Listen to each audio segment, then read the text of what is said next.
Asterisk. The night was too quiet, not peaceful, but heavy, as though the air itself was holding its breath.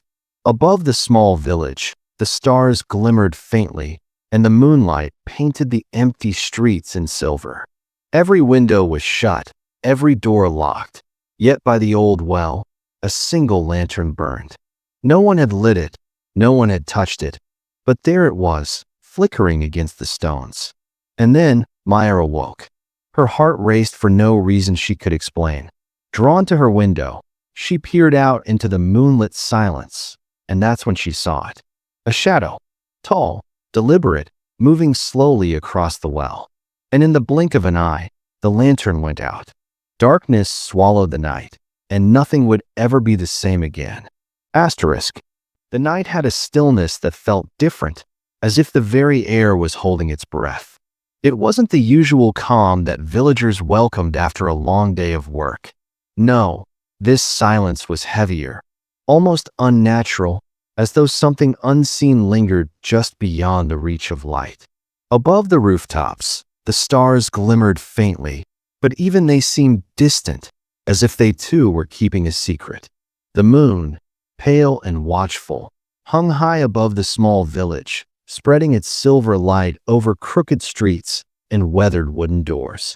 Shadows stretched long across the stone pathways, curling around corners as if alive. Inside their homes, the villagers slept soundly. Doors were locked, shutters drawn, candles blown out. But in the very heart of the village, near the old well that had stood for centuries, one strange detail broke the pattern of ordinary sleep. A single lantern flickered beside the well, its flames swaying with a nervous glow. Nobody had lit it that evening, and no one had reason to leave it burning. Yet there it was, casting a trembling light on the ancient stones. Maya, who lived in a small cottage at the edge of the forest, stirred from her bed. She could not explain why her eyes opened at that hour. Perhaps it was the faint creak of her window frame, or perhaps something far less ordinary. A pull, a whisper of instinct urging her to wake. She lay still for a moment, her heart beating faster than usual, listening to the quiet. There were no owls hooting, no dogs barking in the distance. The silence pressed against her ears until she could hear only the rush of her own breath. Curiosity won over hesitation. Wrapping a thin shawl around her shoulders, Maya stepped toward the window. She pressed her palms against the cool glass and peered out into the moonlit night. That's when she saw it, movement near the old well. At first, she thought it might be a villager, perhaps someone restless or thirsty. But the figure was too tall, its steps too slow, and its presence too heavy to be mistaken for a neighbor. The shadow moved with deliberate care, as though gliding more than walking. Her eyes strained to follow it as it crossed through the silver light. For a heartbeat, she caught the outline of broad shoulders beneath a cloak. Then, in an instant, the lantern flames sputtered and went out. Darkness swallowed the well. Maya froze. The shadow was gone, as though it had been absorbed by the night itself. She pressed her hand against her chest, trying to calm the sudden storm of her heartbeat. A part of her wanted to believe she had imagined it, that perhaps the dancing lantern flame had created an illusion. But deep in her bones, she knew she had seen something real, something that did not belong. She stayed by the window for what felt like hours, her eyes searching the empty street. Nothing stirred. No one appeared. Slowly, she retreated back to her bed, pulling the blanket over herself. Yet sleep refused to come. Her mind replayed the image again and again. The tall shadow, the flicker of the lantern, and that sudden, suffocating darkness. And though the rest of the village slept peacefully, Maya felt an unshakable truth settle inside her. The night had carried something strange into their quiet world. Something had passed through the village unseen, and she was the only one who had witnessed it. She didn't know then what it meant. But in the days to come, the memory of that lantern and the figure by the well would return to her, again and again, as the first sign of the mystery that was about to unfold. The morning light spilled across the village like warm honey, but it brought no comfort. From the moment the sun rose, an uneasiness seemed to hang over the cobbled streets. It wasn't the kind of day where people greeted one another with cheerful smiles. Instead, faces looked pale, eyes darted nervously, and conversations hushed whenever someone drew near. Something was wrong. Everyone could feel it. The first to notice was Lena, who delivered milk jars each morning. She had knocked at the baker's door, as she had done every day since she was a child. But today, no familiar voice called back. No sound of footsteps echoed from inside. When she gently pushed the door open, she found the shop dark, the oven cold, and the wooden counters empty. The scent of warm bread, which usually drifted into the street before sunrise, was missing. Instead, the air smelled only of dust and ash. Word spread quickly. Old Mr. Elias, the beloved baker, was gone. His bed had not been slept in. His shoes still rested neatly by the door. A small cup of water sat half-finished on the table, as if he had left in the middle of a drink. But where had he gone? No one had heard a knock. No footsteps. No struggle. The village dogs had not barked, and no doors had creaked open in the night. Elias had simply vanished. By midday, the market was buzzing with uneasy whispers. Stalls that usually rang with laughter and bartering now trembled with gossip. Taken in the night, muttered an old woman clutching a bundle of herbs. I knew the signs. The air was too quiet yesterday. Another villager nodded, lowering his voice. My grandfather spoke of nights like this, when the shadows choose someone. Children clung to their mothers' skirts, wide-eyed and fearful, while the men gathered in groups, speaking in low, serious tones. They searched the streets, checked the fields, and even walked into the woods, but there was no trace of Elias. It was as though the earth itself had swallowed him whole. Maya listened quietly from the edge of the marketplace. Her heart pounded with the memory of what she had seen. The tall shadow near the well, the lantern flickering, and then going dark. She opened her mouth to speak, to tell them what she knew, but the words caught in her throat. What if they laughed? What if they thought she was imagining things? She was young, after all, and dreams often fooled tired minds. Yet deep inside, she knew it had been no dream. She could still see the way the figure had moved, slow, deliberate, and almost otherworldly. The thought made her skin crawl. That evening, the village held a small gathering in the square. Torches burned against the twilight, their flames bending in the cool breeze. The mayor spoke with a grim expression. We must remain calm. Elias will be found. Perhaps he wandered into the forest. Perhaps he sought help in a neighboring town. Until we know the truth, we cannot let fear control us. But even as he spoke, the villagers shook their heads. They were not convinced. They had lived here too long, seen too many strange nights, and heard too many tales from their elders. They knew the signs of when something unnatural had touched their lives. As the crowd dispersed, Maya stood apart, staring at the distant outline of the well. It glimmered faintly in the moonlight, empty and silent. She hugged her shawl tighter, trying to quiet the unease curling in her chest. She wanted to forget what she had seen, to pretend it was only a trick of the night. But one thought refused to leave her mind. If Elias had truly been taken, then the shadow near the well was the key. And if she stayed silent, she feared the darkness would return, this time for someone else.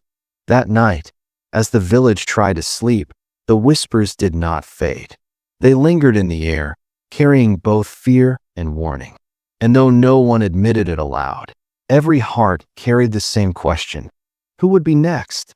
Evening came sooner than anyone expected. The sun dipped behind the hills, painting the sky with streaks of red and violet before surrendering to the growing dark. In the village, doors were shut quickly, as if people were afraid to linger outside. The disappearance of Elias hung in the air like a storm cloud. Families whispered prayers, children were tucked in early, and the streets emptied long before nightfall. But Maya could not rest. She sat by her window, her eyes fixed on the silhouette of the old well. All day, the image of the shadow had haunted her. Every time she closed her eyes, she saw the lantern sputtering out, felt the cold hush of silence that had followed. Something inside her told her the well was not ordinary, that it held answers no one else dared to seek. As twilight deepened, she made a decision. If no one else would look for Elias, then she would. Her hands shook slightly as she lit a small lantern. She wrapped herself in her shawl, pulled the door gently shut behind her, and stepped into the night. The village was eerily quiet. Her footsteps echoed against the cobblestones, each sound louder than it should have been. When she reached the well, she felt a sudden chill. The stones were damp with dew, though the air was dry, and a strange heaviness seemed to hang around it. She crouched down, running her fingers along the ground, and that's when she saw it, half buried in dirt, glinting faintly in the moonlight. A key. It was old, its iron body rusted, but still strong. Carved into the handle were markings she didn't recognize, curling lines and sharp angles that looked almost like writing. She picked it up, and immediately, the metal felt colder than ice in her palm. She slipped it into her pocket, though her instinct screamed that it was no ordinary key. Then she noticed something else: footprints. They were faint, nearly erased by the wind, but still visible in the dirt. They led away from the well, straight toward the forest that bordered the village. Her throat tightened. The forest had always been a place of caution. The trees grew thick and tangled, their canopy blocking the moonlight. Old tales said the woods whispered at night, and children were told never to wander there after sunset. But Elias was missing, and the footprints offered the only clue. With her lantern trembling in her hand, Maya followed. The deeper she went, the more the forest seemed alive. Branches swayed though no breeze touched them. The rustle of leaves echoed louder than it should. Her lantern flickered as if struggling to stay lit. Still, she pressed on, each step carrying her farther into the unknown. Then she heard it. A sound carried on the air, soft and strange, a melody without words. It was low, almost a hum, but steady, weaving through the trees like a lullaby. It was not soothing. It was haunting, and it made her skin prickle. She stopped, her breath caught in her throat, and peered ahead. Through a break in the trees, she saw a small clearing. In its center stood a tall figure cloaked in darkness. His face was hidden, but his presence was undeniable, commanding, otherworldly. In one hand, he held a staff, its tip faintly glowing. And lying on the ground before him, motionless, was Mr. Elias. Maya's heart pounded so hard she thought the figure would hear it. She clutched her lantern tighter, the light quivering in her grip. Elias's chest moved faintly. He was alive. Relief and fear battled inside her. Who was this figure? Why had he taken the baker? She crouched lower behind a tree, her eyes wide, trying not to make a sound. For the first time, she realized that the strange, heavy silence that had settled over the village might not belong to the night at all. It belonged to him, the cloaked stranger who held Elias under his shadow. Maya's breath caught as the cloaked figure slowly lifted his head. Though the hood concealed his face, she could feel his eyes searching the forest, piercing the dark. Her lantern quivered in her hands, its flame shrinking as if fearful of the man's presence. For a moment, she thought he had seen her, and every part of her body begged her to run. But then his voice rolled across the clearing, low, steady, and resonant. "You carry what belongs to me." The words seemed to vibrate in the air, as though the trees themselves shuddered at the sound. Maya's hand darted to her pocket, where the cold, rusted key rested like a stone. She hadn't even realized it, but the metal was glowing faintly through the fabric of her shawl. Her steps betrayed her, crunching against dry leaves as she emerged from the shadows. She held the lantern high, though its dim light was no match for the aura of the cloaked figure. "Why?" Maya's voice trembled, but she forced the words out. "Why did you take him? Elias has harmed no one. He is just a baker." The cloaked figure tilted his head, studying her. When he finally spoke, his tone was calm, but it carried weight, like thunder hidden behind clouds. The night does not choose at random. Every century, a keeper must be taken. The well you guard so carelessly is no mere well, it is a gate. Beyond it lies what your world cannot bear. Without a keeper to bind it, shadows would spill into your village, and none would survive the night. Maya's lips parted, but no words came. Her heart rebelled against what she heard, yet something inside her recognized a sliver of truth. The well had always felt different, ancient, unyielding. She thought of the strange chill in the air, the way the lantern by the stones had burned without a hand to light it. Still, anger sparked within her fear. Then why Elias? Why not someone else? Why take him without warning, without choice? The figure stepped closer. The shadows at his feet stretched unnaturally, spilling like ink across the ground. Maya's lantern dimmed further. "The night chooses," he repeated. "Not I." Elias was marked by the gate. He is bound to it now. He will guard its threshold until his breath fades into silence. Only then will the next be chosen. Maya's eyes stung with tears. Elias was kind, gentle, a man who fed the hungry even when he had little to spare. How could such a burden fall on him? She tightened her grip on the lantern, fighting the despair clawing at her chest. "There must be another way," she whispered. "You can't simply steal someone's life and call it destiny." The cloaked figure extended one pale hand from his sleeve. His fingers, long and thin, pointed toward her pocket. "The key," he said softly. "It is the bond between gate and keeper. If you return it, the night will release him. But if you keep it, Elias must remain. The choice lies with you." Maya's breath came in sharp, uneven bursts. She pulled the key from her pocket. In the lantern light, its markings glowed brighter, swirling with strange energy. The weight of it was unbearable, as though it carried not just iron but the fate of the village. She looked at Elias, lying motionless on the ground. His chest rose and fell weakly, his life tethered by a thread. Then she looked back at the figure, who waited patiently, his presence vast and still, as if time itself would bend to his will. The forest seemed to hold its breath. Even the leaves stopped rustling, and the air grew so quiet that Maya could hear the thudding of her own heart. The choice was hers. Maya stood frozen in the clearing, the key burning cold in her hand, the lantern trembling in the other. The cloaked figure waited, unmoving, as though the forest itself bent around him. Elias lay pale and still at the figure's feet, his breathing shallow, his face drawn as if years had been stolen from him in a single night. The weight of the moment pressed down on Maya like a stone. The villagers' faces flashed through her mind. The mothers at the market clutching their children, the men whispering in uneasy tones, the children who giggled each morning as Elias handed them small, warm rolls of bread. Could she allow their baker, their friend, their neighbor to vanish into the shadows forever? She tightened her grip on the key, her knuckles white. "If I give this back to you," she asked, her voice breaking the heavy silence, "you promise he will return? He will live."